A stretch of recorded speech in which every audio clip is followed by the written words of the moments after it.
ప్రియా న్యూస్కు స్వాగతం. ఈనాటి ముఖ్యాంశాలు. చిత్తూరు జిల్లా కుప్పం సామగుట్టపల్లిలో వెలిసిన నరసింహస్వామి వారి ఆలయానికి చేరుకున్న భువనేశ్వరికి మంగళ వాయిద్యాల నడుమ పూర్ణ కుంభ కలశంతో స్వాగతం పలికిన ఆలయ అధికారులు. చంద్రబాబు జన్మదినం సందర్భంగా ఆలయంలో ప్రత్యేక పూజలు నిర్వహించిన భువనేశ్వరి. చంద్రబాబు జన్మదినం సందర్భంగా స్థానిక నాయకులతో కలిసి కేక్ కట్ చేసిన భువనేశ్వరి.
అజిత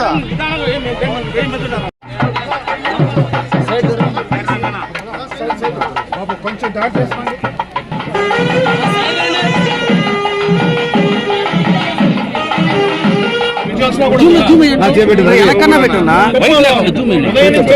మనం చూసినట్టయితే చంద్రబాబు గారి జన్మదిన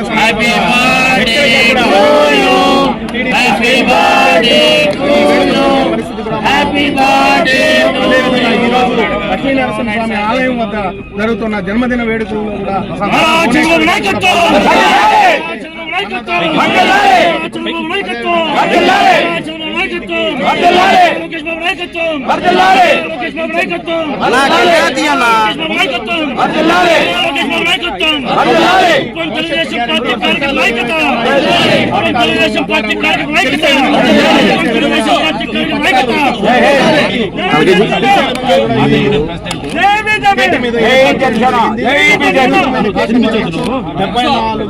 కేజీ